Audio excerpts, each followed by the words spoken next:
Tu es enseignant, étudiant ou simplement curieux, en quête de savoir clair et utile pour le monde d'aujourd'hui? Alors bienvenue sur la chaîne Quête des savoirs.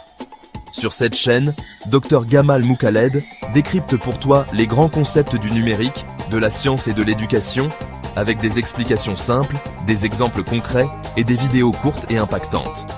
Big Data, IA, pédagogie, technologies éducatives, outils numériques pour la classe. Ici, chaque vidéo t'aide à mieux comprendre le monde et à transformer tes pratiques professionnelles.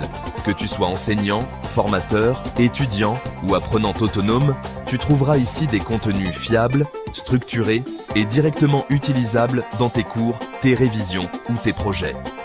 L'objectif, te faire gagner du temps, t'inspirer et t'accompagner dans ta propre quête de savoir.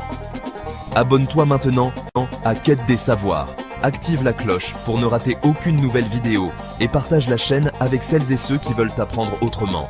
Ensemble, faisons du savoir un levier de changement, ici à Djibouti et partout dans le monde francophone. Alors, le big data, les écoles intelligentes, on va voir ensemble comment l'intelligence artificielle est en train de complètement chambouler le monde de l'éducation.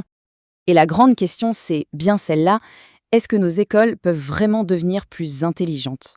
Attention, on ne parle pas juste de mettre des tablettes dans les classes. Non. L'idée, c'est de repenser carrément notre façon d'apprendre et d'enseigner. Allez, on attaque le vif du sujet. Le grand changement, le cœur du réacteur, il est là. On est en train de passer d'un modèle où on réagit aux problèmes à un modèle où on essaye de les anticiper. C'est un changement total de philosophie. Pour comprendre comment ça marche, il y a un terme à connaître, l'EDM, pour Educational Data Mining. En gros, c'est l'art d'utiliser des outils super puissants, comme le machine learning ou les stats, pour fouiller dans toutes les données qui sortent des salles de classe et y trouver des pépites, des infos clés sur la façon dont on apprend.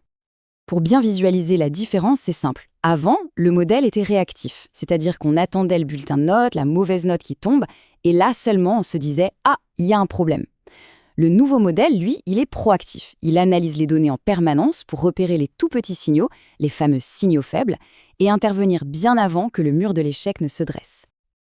Ok, mais concrètement, ça donne quoi ? C'est ça la promesse des écoles intelligentes. Pouvoir enfin personnaliser le parcours de chaque élève, l'aider à trouver son propre chemin vers la réussite. Et pour que ce soit bien clair, prenons un exemple, celui de Charlotte. Imaginez une élève de 4e avec des notes correctes, autour de 60-65%. Pas brillante, mais pas catastrophique non plus. Le genre d'élève qui passe un peu sous les radars. Et pourtant, un jour, une IA tire la sonnette d'alarme. Attention, Charlotte a un risque élevé de planter ses examens de fin d'année. C'est là toute la puissance de l'analyse prédictive. L'IA, elle, ne s'est pas arrêtée aux notes. Elle a analysé plein d'autres choses. L'assiduité, peut-être même d'autres facteurs plus discrets. Des trucs qu'un prof, même le meilleur du monde, ne peut pas toujours voir. Pour son équipe pédagogique, ça a été un choc. Personne ne s'y attendait. L'IA a vu ce qui se cachait sous la surface. Et ça marche ? Regardez ce chiffre, 20%. C'est la baisse du nombre de redoublements observés dans un lycée qui a mis ça en place. 20%. C'est juste énorme. Ça veut dire qu'on a pu aider les élèves bien plus tôt, de façon ciblée, avant qu'ils ne soient complètement largués. Et ce n'est pas juste pour les élèves. L'optimisation, elle touche aussi les murs en quelque sorte. Une université a utilisé ces analyses pour mieux gérer ses locaux. Résultat, 15% d'espace sous-utilisé en moins. Ça veut dire moins de gaspillage, une meilleure gestion et au final, des économies bien réelles.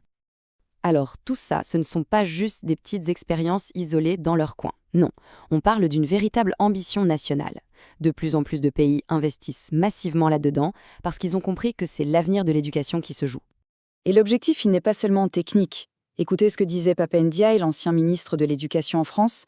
Sa priorité, c'est que le numérique aide à réduire les fractures sociales, géographiques. C'est une mission d'égalité des chances au fond.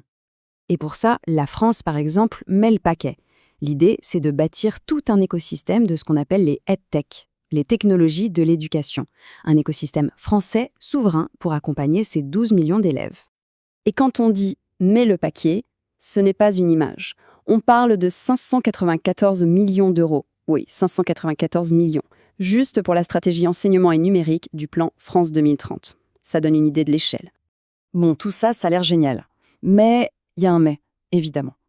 Parce que manipuler autant de données sur des élèves, même avec les meilleures intentions du monde, c'est marcher sur des œufs.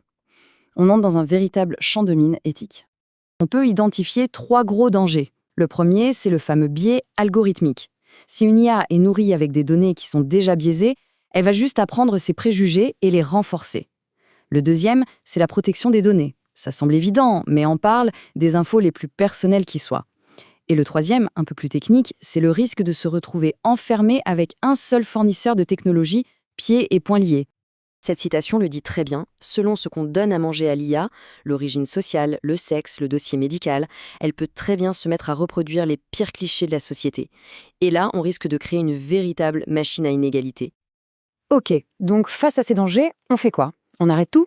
Non. La réponse, c'est de bâtir un cadre éthique solide, d'établir des règles du jeu claires pour innover de manière responsable. Et ces règles, quelles sont-elles? Eh bien, il y a des grands principes qui émergent. D'abord, l'équité. Il faut que ça serve à créer une société plus juste. Ensuite, la prudence. On doit toujours essayer d'anticiper les problèmes. La responsabilité est cruciale aussi. Au final, c'est toujours un humain qui doit décider. Évidemment, la protection de la vie privée, c'est non négociable. Et enfin, l'inclusion pour s'assurer que ces outils ne créent pas de nouveaux exclus. Voilà où on en est. Les données, la technologie, ce sont des outils incroyablement puissants. Ils nous donnent les moyens de bâtir une école peut-être plus juste, plus efficace. Mais la vraie question, elle n'est pas technique. Les outils sont là. La question c'est, est-ce qu'on saura les utiliser avec sagesse pour construire un avenir meilleur? Le défi, il est là.